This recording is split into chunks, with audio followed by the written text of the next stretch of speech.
हरे कृष्णा। राम नवमी के दिन हम श्री राम के बारे में आज चर्चा करने जा रहे हैं। भगवान राम के बारे में वाल्मीकि ने रामायण की रचना की और ये उत्साह उनके अंदर कहाँ से आया, वो उसका कारण है नारद मुनि। जैसे व्यास देव ने जो हमें श्रीमद् भागवतम दिया, उसका उत्साह भी उनके गुरु नारद मुनि से आया। तो नारद मुनि का जो रोल है हमारे जीवन में वो बहुत महत्वपूर्ण है। एक्चुअली जो नारद मुनि है वो भगवान श्री कृष्ण के अत्यधिक प्रिय है और वो पहले ही जान लेते हैं कि भगवान का क्या प्रोजेक्ट है। तो इसीलिए एक बार क्या हुआ था, नारद मुनि जा रहे थे तो पहले वाल्मीकि जाने जाते थे रत्नाकर नाम से। तो वाल्मीकि यानी रत्नाकर ने उस समय अपना परिवार चला रहे थे, लोगों को लूट कर, मार कर, डकैती करके। तो जब नारद मुनि वहाँ से गुजर रहे थे तो नारद मुनि को भी पकड़ लिया और जब पकड़ लिया तो बोला कि तुम्हारे पास जो भी है मुझे दो। जैसे चाकू दिखा के डकैत बोलते हैं वैसा ही।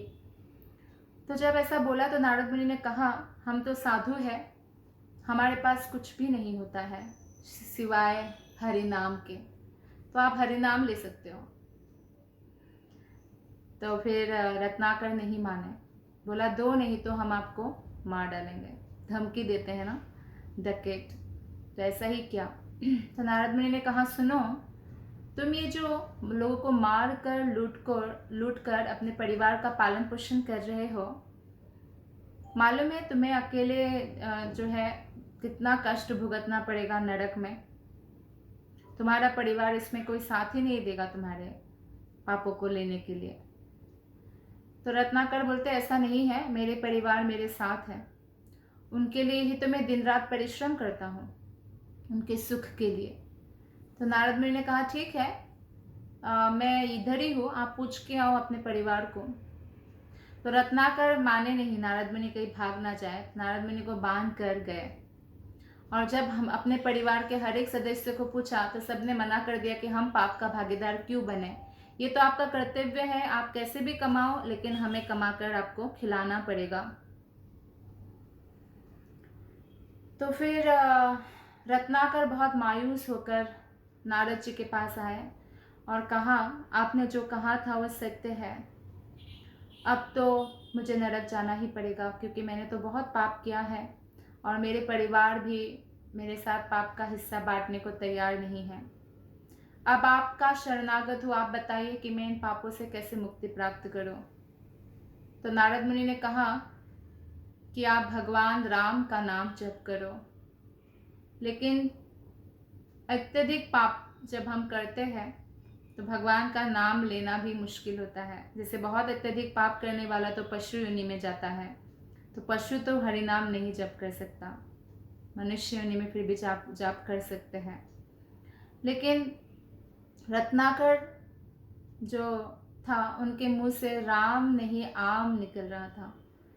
तो नारद मुनि ने कहा, तुम जो कार्य करते हो क्या है, लोगों को मारना, तो मरा मरा बोल सकते हो। हाँ, ये तो बहुत आसान है, मरा मरा। तो बोलते ठीक है, तो आप मरा मरा जप करो, निरंतर जप करते रहो। तो नारद मुनि कोई साधारण व्यक्ति तो है नहीं, उनसे बात करने का प्रभाव पड़ता है। जैसा कि आपको मालूम है कि एक मृगारी नामक जो शिकारी है, उन्होंने पशुहित्या छोड़कर हरि के शुद्ध भक्त बन गए। यहाँ तक कि सांप को भी प्रचार किया नारद मुनि ने। बाकी महान महान भक्त की क्या कहना, प्रहलाद, ध्रुव महाराज। तो फिर रत्नाकर जप करना शुरू किया, राम राम राम राम राम राम राम राम राम राम राम राम। तो मरा मरा हो गया राम राम। और जो भी राम नाम का जप करते हैं उसका हृदय पवित्र हो जाता है, और जो राम कथा को सुनने वाले हैं उनका हृदय भी पवित्र हो जाता है। तो फिर नारद मुनि के कहने पर जो है राम नाम जप करके रत्नाकर बन गए वाल्मीकि मुनि। तो आपने देखा कि कोई भी व्यक्ति, पापी से पापी व्यक्ति भी राम नाम जप करके शुद्ध भक्त के पद तक जा सकते हैं। और इतना ही नहीं, वाल्मीकि एक बार जो एक्चुअली नारद मुनि ने जब वाल्मीकि एकदम बहुत पवित्रतम हो गए, शुद्ध हो गए, शुद्ध भक्त हो गए राम की, तो उन्होंने नारद मुनि से प्रश्न किया कि एक ऐसा कोई सुंदर पुरुष है जिसका हृदय अत्यंत कोमल है, सर्वगुण संपन्न है, चरित्र में सबसे उच्चतम है। तो नारद मुनि ने कहा बिल्कुल है, इक्ष्वाकु के वंश में भगवान स्वयं राम अवतार लेकर जन्मे हैं। तो इसलिए आप क्या कीजिए, उनके बारे में जो है मैं आपको सूत्र देता हूँ, आप उनका विस्तार करके रामायण की रचना करें। तो नारद मुनि बहुत ही संक्षेप में सूत्र प्रदान करते हैं। वाल्मीकि जैसे व्यक्ति उसको समझकर उसका विस्तार करते हैं। एक्चुअली जैसे कि भगवान ने ब्रह्मा जी को चतुर्श्लोकी भागवतम दिया, तो ब्रह्मा जी को चतुर्श्लोकी भागवतम में ही पूरा ज्ञान हो गया। तो ऐसे ही बड़े पर्सनैलिटीज़ को जब ऐसा ज्ञान प्रदान करते हैं, वो लोग को कल्याण के लिए उसका विस्तार करते हैं। तो उसका विस्तार किया। नारद मुनि ने ये भी कहा था कि तुम ये रचना करो। और बाद में क्या होता है, बाद में एक बार तमसा नामक एक नदी है, तो उसके किनारे वो अपने शिष्य भरद्वाज के साथ तपस्या करते रहते हैं। और जब तपस्या करके वो देखते हैं उसके बाद कि दो पक्षी, एक नर एक मादा आपस में प्रेम कर रहे हैं, और एक शिकारी ने जो नर था, पुरुष था, उसको मार दिया। तो उनके मुख से संस्कृत में अपने आप एक अनुष्टुप श्लोक निकलता है, अपने आप, उन्होंने कुछ सोचा नहीं फिर भी। तो एक्चुअल ऐसे देखा जाए तो उस श्लोक का ऐसा मीनिंग होता है कि हे शिकारी, तुम्हें लंबे समय तक कोई सुख प्राप्त ना हो, क्योंकि प्रेम में आलिंगन किए हुए एक पक्षी का तुमने हत्या किया। लेकिन जो बड़े बड़े टीकाकार है रामायण के, खासकर जैसे कि तमिल के जो टीकाकार है, तो उन लोगों ने इसका हर एक ने एक्चुअल अर्थ ये निकाला कि काम रूप जो रावण है उसका राम विनाश करेंगे श्री की रक्षा के लिए। श्री इसमें यानी सीता देवी सहायक होगी। तो उसी समय वाल्मीकि जी को लगा कि मेरे हृदय से ऐसा कैसे निकला, मैंने तो ऐसा कुछ सोचा नहीं, ये श्लोक कैसे निकला, अनुष्टुप श्लोक। तो तभी ब्रह्मा जी अपने हंस पर बैठकर वहाँ पधारे और वाल्मीकि ने प्रणाम किया और उनको कहा कि मेरी प्रेरणा से ही सरस्वती तुम्हारे जिह्वा पर विराजमान हुए, तुम्हारे हृदय में प्रेरणा दिया और ये श्लोक निकला।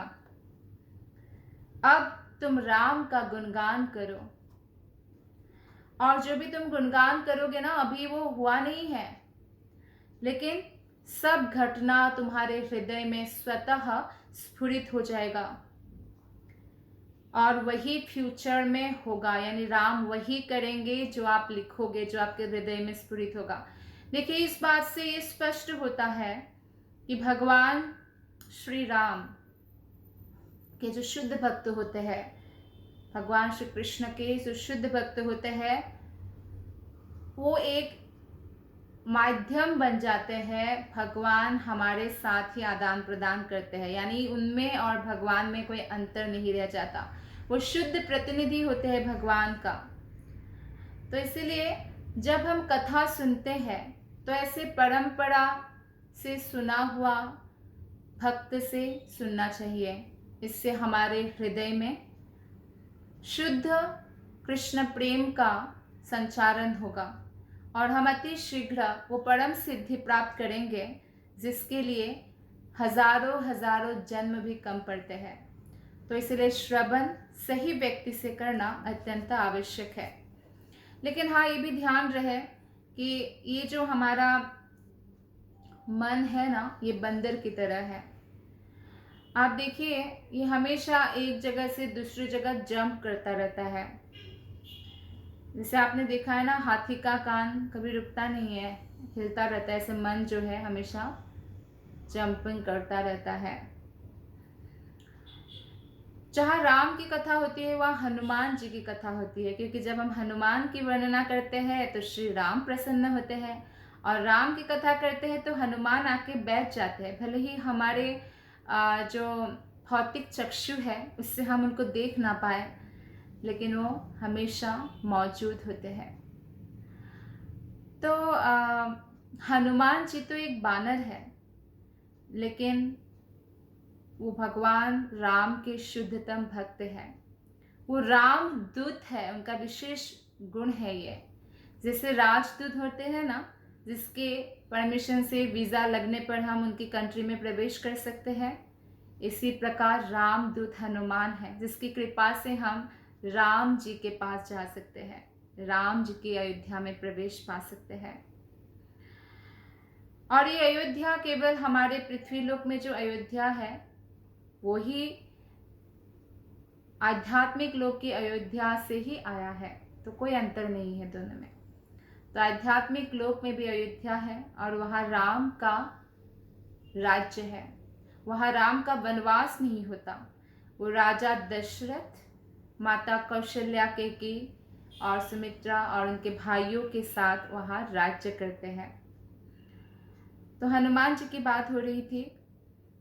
तो एक्चुअली हमारा मन बंदर की तरह है, और बंदर को अगर शराब पिला दिया जाए तो कैसे मदमस्त होगा, ऐसे ही वो जंप करता रहता है।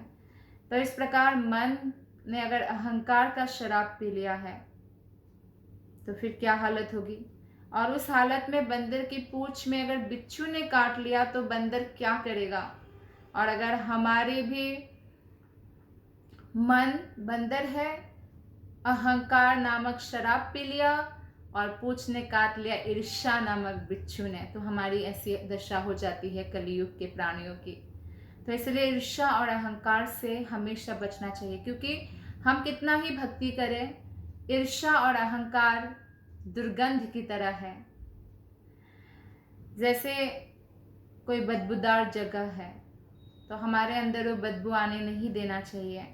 भगवान कृष्ण को, भगवान राम को अहंकार बिल्कुल पसंद नहीं।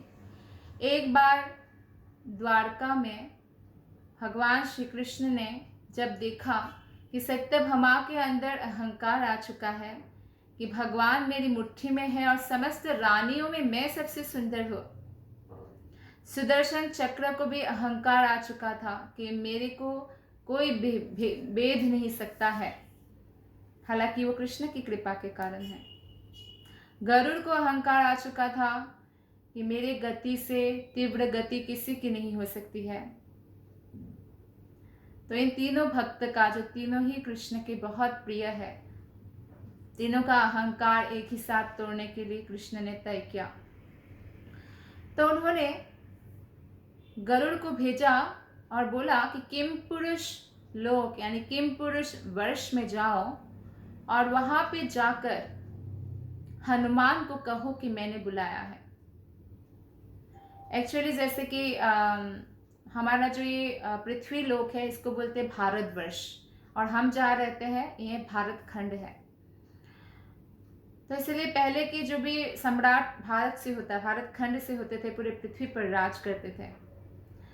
इसी प्रकार हरिवर्ष है जहाँ पे नरसिंह भगवान की पूजा होती है। जैसे यहाँ पे नरनारायण है, पूजा की जो दिट्टी है। और ऐसे ही किम पुरुष वर्ष है जहाँ पे हनुमान जी राम की पूजा करते हैं। तो हनुमान जी वहाँ निवास करते हैं। तो गरुड़ तुरंत भाग कर गए किम पुरुष वर्ष में, किम पुरुष लोक में, और हनुमान जी को कहा है कि आपको भगवान ने याद किया है, द्वारका में कृपया पधारे। तो हनुमान ने कहा ठीक है आप जाइए, मैं अभी राम जी की पूजा कर रहा हूँ, मैं पहुँच जाऊँगा तुरंत। तो गरुड़ ने कहा अरे भाई आप जंप कर करके कहाँ कब पहुँचेंगे, भगवान की आज्ञा है, मेरी पीठ में बैठिए, तुरंत पहुँचा देता हूँ, मेरी गति बहुत तीव्र है। हनुमान समझ गए, क्योंकि हनुमान को पता है कि गरुड़ के ऊपर भगवान स्वयं विराजमान होते हैं, तो भला वो दास्य भाव में है, वो कैसे विराजमान होंगे। लेकिन उनको समझ में आ गया कि ज़रूर ऐसा है कि भगवान का कुछ प्लानिंग है। तो हनुमान ने कहा कि अरे मैं वहाँ कैसे विराजमान हो सकता हूँ, आप तो भगवान के वाहन है, भगवान के आसन में कोई भक्त विराजमान होते हैं क्या? जी नहीं। तो ऐसे उनको मना किया। तो गरुड़ ने सोचा ठीक है, मैं चला जाता हूँ। तीव्र गति से वो द्वारका के लिए निकल पड़े। और उधर द्वारका में भगवान कृष्ण ने सत्यभामा को बोला, हनुमान आने वाले हैं, वो तो सीता को देखना चाहेंगे। तो सीता बहुत सुंदरी है, तो सीता को देखना चाहेंगे। तो सत्यभामा ने कहा, मैं क्या कम हूँ, मैं सीता बन जाती हूँ, मैं बैठ जाती हूँ आपके साथ सीता बन के। बलराम तो लक्ष्मण बन गए, कृष्ण राम रूप में, क्योंकि हनुमान जी को दर्शन देते हैं हमेशा, क्योंकि हनुमान जी वही रूप की पूजा करते हैं।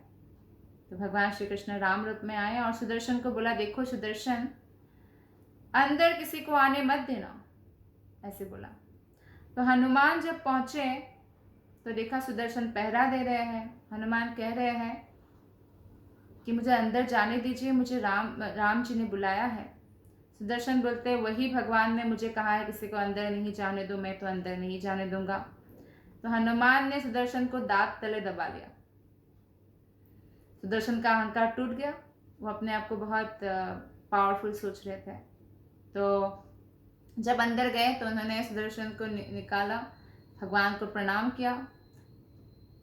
भगवान को प्रणाम करने के बाद वो नहीं बोल रहे थे, तो राम जी ने बोला, अरे बोल क्यों नहीं रहे हो, कुछ बोलो। तो फिर सुदर्शन को निकाला और फिर बोला, हे श्री राम, आज आपने अपने साथ किस दासी को बिठा लिया है, मैया सीता कहाँ है? तो जैसे ही ऐसे कहा, सत्यभामा का भी अहंकार टूट गया सुंदरता का।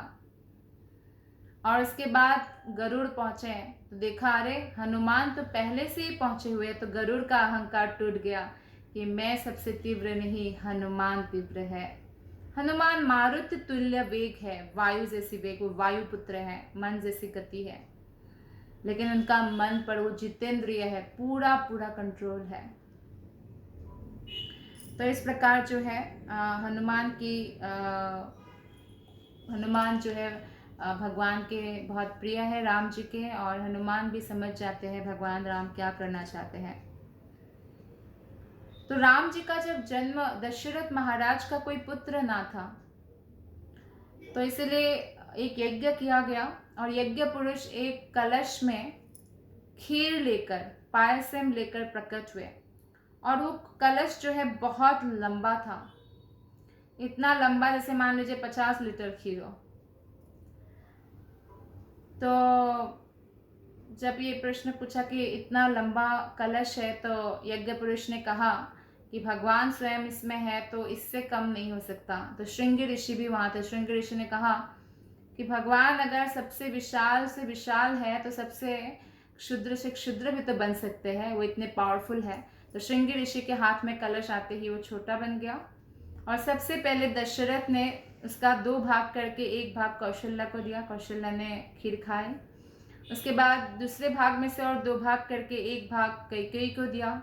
और तीसरे भाग में से 2 भाग करके एक भाग कौशल्या और एक भाग कैकेयी को दिया, जो कौशल्या ने भी छोटी रानी सुमित्रा को दिया और कैकेयी ने भी दिया। तो इसीलिए कौशल्या राम जी के अनुज, सुमित्रा के पुत्र बने लक्ष्मण, रामानुज। और भरत के सेवक भरत अनुज बने शत्रुघ्न।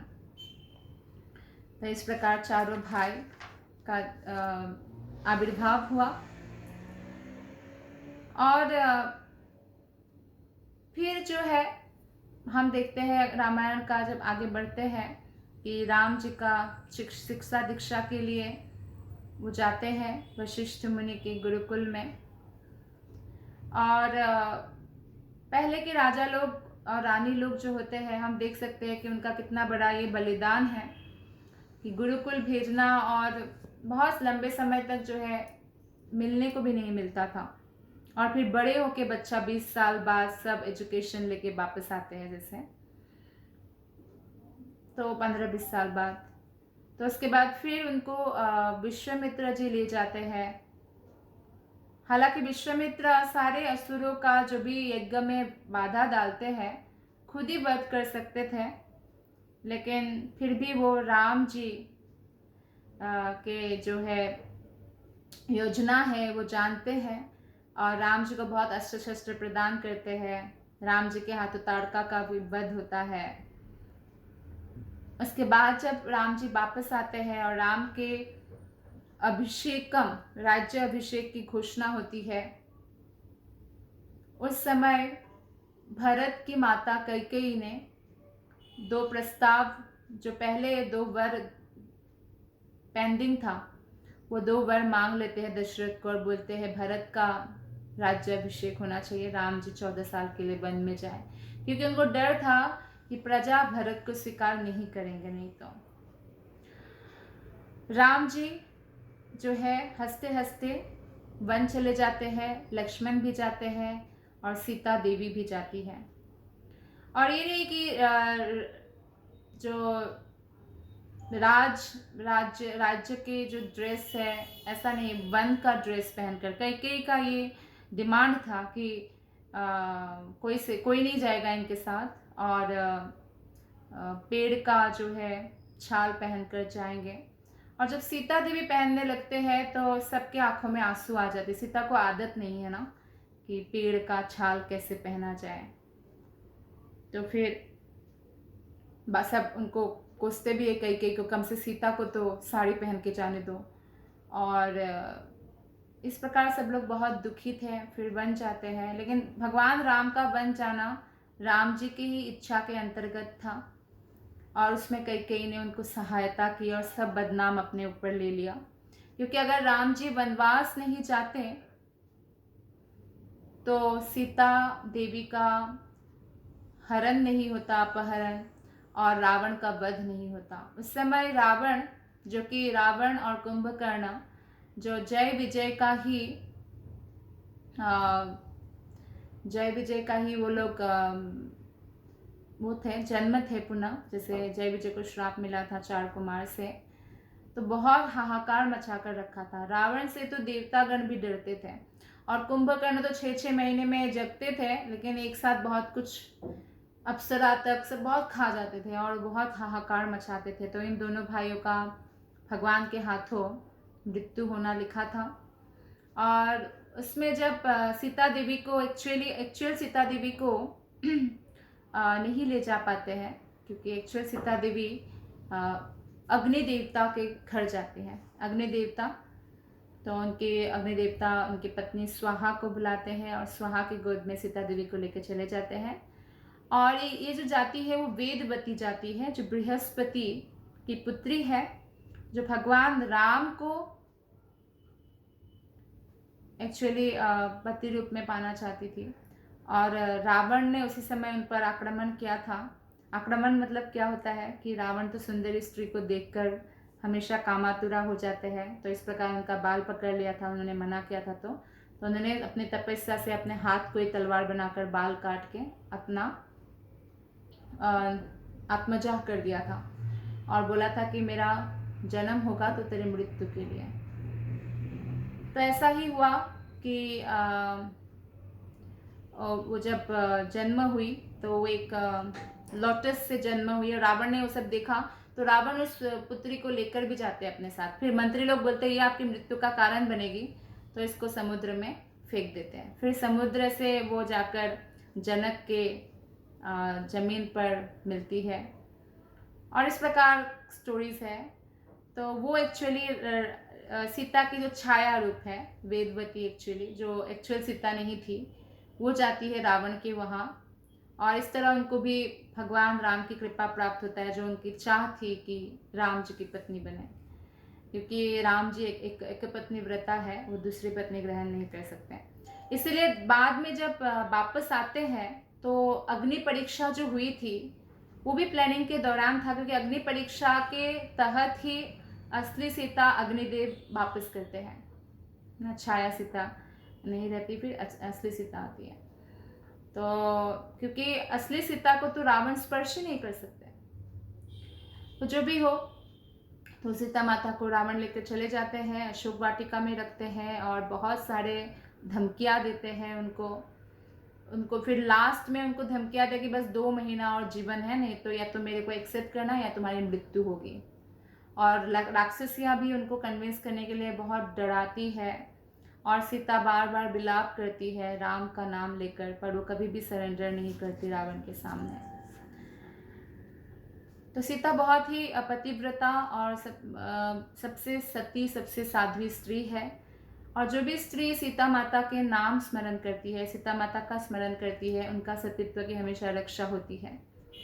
तो सीता देवी का तो कुछ बिगाड़ नहीं सकते थे रावण, तो इसलिए उनके पास कन्विंस करने के अलावा और कोई उपाय नहीं था कि सीता स्वयं जब तक ना मान जाए रावण उनका कुछ भी नहीं कर सकते थे। इसके पीछे दूसरा रीज़न भी है। लोग ये सोचते हैं कि रावण देखो कितना अच्छा है, राक्षस होकर भी सीता को स्पर्श भी नहीं किया। अरे वो नहीं कर सकते थे, क्योंकि उनका जो भाई है ना कुबेर, कुबेर की बहू जो नल कुबेर की पत्नी है, अप्सरा थी, तो उनके साथ उन्होंने जबरदस्ती किया था संबंध स्थापित करने के लिए। तो इसी का, जबकि उन्होंने बोला कि मैं तो आपकी पुत्री जैसी हूँ, आपकी बहू हूँ, आपके भाई की बहू तो आपकी बहू हूँ, फिर भी नहीं माने रावण। पहले ऐसे एक रावण बहुत बलात्कार कर चुके हैं, रावण को बहुत महान लोग करके लोग बताते हैं, जो आसुरिक लोग हैं, बहुत मर्डर कर चुके थे, हालांकि क्योंकि वो राक्षस थे। तो फिर तब उस जो है अप्सरा के पति नलकुबर ने उनको श्राप दिया रावण को कि आज से अगर कोई भी स्त्री की इच्छा के विरुद्ध तुमने संबंध स्थापित करने का प्रयत्न किया तो तुम्हारा 10 के 10 सिर टुकड़ा टुकड़ा होकर उसी क्षण मृत्यु हो जाएगी। तो ये श्राप था रावण के सर पर, तो सीता के साथ वो कुछ भी ऐसे भी नहीं कर सकता था, सीता की पतिव्रता और पवित्रता के कारण भी, और दूसरा ये भी रीजन था। और बहुत लोग ये भी कहते हैं शूर्पणखा के लिए देखो क्या किया रावण ने, लेकिन शूर्पणखा के पति को मारने वाला भी रावण ही है, विधवा बनाने वाला भी बहन को वही है। तो कई लोग बोलते हैं बड़ा अच्छा भाई है। तो इसलिए हमें राम का गुणगान चाहिए, और राम के ही योजना में भाग लेने वाले ही उनके भक्त रावण के रूप में जो जय विजय है, रावण कुंभकर्ण के रूप में। तो भगवान ये दिखाना चाहते हैं कि कैसा नहीं बनना है, क्योंकि भगवान जब भी लीला करेंगे उनके भक्त के साथ ही तो लीला करेंगे। तो भगवान ये दिखाना चाहते हैं कि क्या नहीं करना चाहिए हमें, और कैसा करने से फिर दंड मिलेगा। तो इस प्रकार जो है राम का बाद में मित्रता होती है सुग्रीव से, बाली का वध करते हैं राम और सुग्रीव को राजा बनाते हैं। लेकिन बारिश का मौसम था, तो ये डिसाइड होता है कि सब लोग अपने अपने केव में या गुफा में रहे, और राम और लक्ष्मण भी एक गुफा में रहते हैं। और ये जो बारिश के मौसम में एक एक बूंद गिरता था, राम कहते हैं लक्ष्मण से कि एक एक बूंद मुझे सीता देवी का आंसू अश्रु जैसा प्रतीत हो रहा है। वो कितना रो रही होंगी मेरे विरह में, और अकेले राक्षसों के बीच वो कैसे सहन कर रही होंगी, कहीं वो प्राण ना त्याग दे मेरे विरह में। लेकिन सुग्रीव इतना मदमत्त हो गया था और स्त्रियों के साथ आमोद प्रमोद में कि वो भूल गया था कि राम जी को वचन दिया था कि 4 महीने के बाद जो है, ये जो बारिश के मौसम के बाद मैं आपका मदद करूँगा। तो ऐसे 4 महीना बीत गए, सुग्रीव को याद ही नहीं आया। तो हनुमान थे, तो सुग्रीव को बोला हनुमान ने कि राम जी को आपने सीता को ढूंढने की सहायता करने के लिए बोला था और आप भूल चुके हैं। तब सुग्रीव को होश आया और उन्होंने घोषणा कर दिया कि सब बंदरों को बोलो, पृथ्वी में जितने बंदर हैं रिपोर्ट करने के लिए 15 दिन के अंदर, नहीं तो उनकी मृत्यु हो जाएगी। तो उतने में उधर देखते हैं कि राम जी सुग्रीव तो आए ही नहीं। सुग्रीव एक बार भी मिलने भी नहीं गया, एक मिलने तो जाना चाहिए, बीच बीच में कम्युनिकेशन होता है, मिलने भी नहीं गए और स्त्रियों के साथ आमोद प्रमोद में व्यस्त थे, राजा बन गए थे। तो उधर लक्ष्मण को राम जी ने कहा कि लगता है सुग्रीव अपना वादा भूल गया है, अपना प्रतिज्ञा भूल गया है, तो तुम जाके उनको याद दिलाओ कि बाली को बाली को जिस मृत्यु के द्वार से भेजा है वो द्वार अभी भी खुला है। तो लक्ष्मण ने कहा कि उनको वार्निंग क्यों देना है, मार ही डालता हूँ।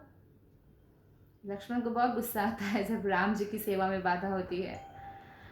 हालांकि लक्ष्मण बहुत कृपालु भी है, जो राम जी की सेवा करते हैं उन पर बहुत कृपा भी दर्शाते हैं। तो भगवान राम ने कहा नहीं नहीं, आप बस जाकर उनको याद दिलाओ। तो लक्ष्मण जाते हैं बहुत ही क्रोध से। लक्ष्मण का क्रोध देखकर सब डर जाते हैं। और सुग्रीव पहले अपनी पत्नी तारा को भेजते हैं और बोलते हैं तुम जाकर उनका क्रोध थोड़ा शांत करो तो मैं सामने आऊँ, नहीं तो मुझे मार ही डालेंगे।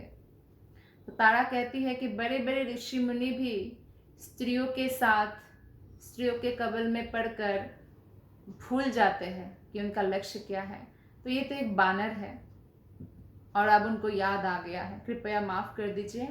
और उन्होंने तो अब तक जो है भेजा है, 15 दिन के अंदर सब रिपोर्ट भी करेंगे, हम शुरू कर देंगे अभियान। तो लक्ष्मण का गुस्सा थोड़ा शांत होता है। फिर सुग्रीव से जब मिलते हैं तो लक्ष्मण कहते हैं कि तो आप तुरंत जाकर राम जी से मिलिए। फिर सुग्रीव मंगवाते हैं, पालनक्विन मंगवाते हैं, पालकी, जिसमें बैठकर लक्ष्मण और सुग्रीव बहुत सारे बानरों के साथ राम जी के वहाँ जाते हैं। राम जी बानरों को देखकर बहुत खुश होते हैं और सुग्रीव जाके सीधा दंडवत करते हैं। और दंडवत करते हैं तो राम जी जो भी सुग्रीव ने गलती किया, जो भी भूल गए, सब माफ़ कर दिया और तुरंत एक्सेप्ट किया। ऐसे है भगवान राम।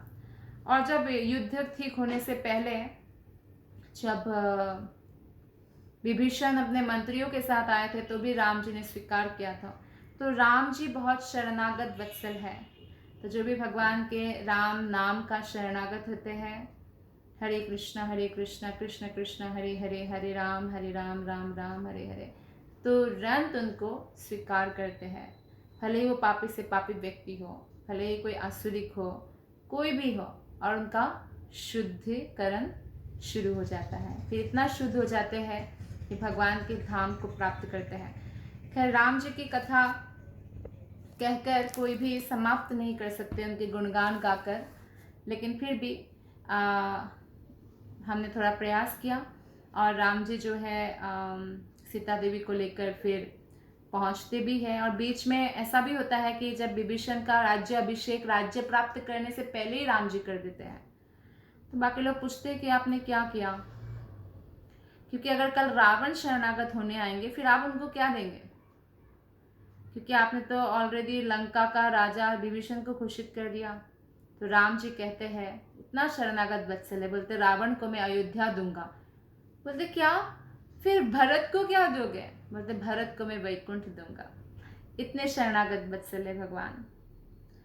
तो इस प्रकार फिर जो है वाल्मीकि का रामायण जब कंप्लीट होता है तब सीता देवी वाल्मीकि की एक्चुअली एक धोबी के कहने पर भगवान राम सीता देवी को वन में छोड़ के आने का वो करते हैं।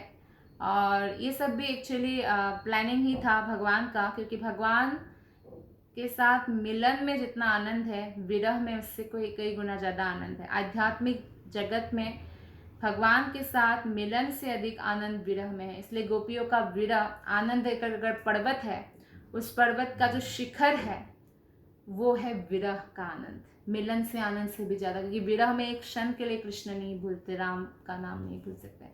तो सीता देवी जो वन में रहे वाल्मीकि के वहाँ, और वाल्मीकि को चाहिए था कि रामायण का गुणगान करने वाला कोई योग्य पात्र मिले, तो लवकुश मिल गए, स्वयं राम के ही पुत्र। तो ये सब योजना था और उस विरह का आनंद भी सीता देवी को मिला। हालांकि जो आम जनता है उनको वो हमेशा क्रिटिसाइज कर सकते हैं श्री राम को, या क्रिटिसाइज करने वाले किसको छोड़ते हैं, भगवान को भी भला बुरा कह सकते हैं। शिशुपाल ने तो कृष्ण को भी नहीं छोड़ा, तो फिर हमारी क्या औकात है जब भगवान का ही लोग भला बुरा कहते हैं। लेकिन ये सब भगवान की इच्छा के अंतर्गत है और सीता देवी को भी विरह का वो आनंद मिला। हम जनता के लिए वो विषाद जैसा भी रस प्राप्त होता है, उसमें कि विषाद है बहुत विरह में, लेकिन एक्चुअल में उसमें आनंद है। जैसे गोपियों के उसमें भी आम जनता को ऐसा लगता है कि बहुत दुख है, लेकिन वो आनंद की पर्वत है, शिखर है। इसलिए कृष्ण भी मथुरा जाते हैं। और इस प्रकार लव कुश, जब तब तक रामायण एक्चुअली कंप्लीट हो चुका था और वाल्मीकि को लव कुश जैसे योग्य पात्र मिले इसका गुणगान करने के लिए। और इस प्रकार जो है सीता देवी फिर धरती माता के थ्रू वापस जाते हैं अयोध्या नगरी जो वैकुंठ के ऊपर स्थित है। और फिर राम जी भी भरत शत्रुघ्न लक्ष्मण सबके साथ फिर वापस जाते हैं और अपने अयोध्या में फिर से राज करते हैं। Thank you very much. Hare Krishna. Shri Shri Ramchandra की जय, सीता मैया की जय, श्री राम सीता लक्ष्मण हनुमान की जय, श्रील प्रभुपाद की जय, गुरु महाराज की जय। हैप्पी रामनवमी।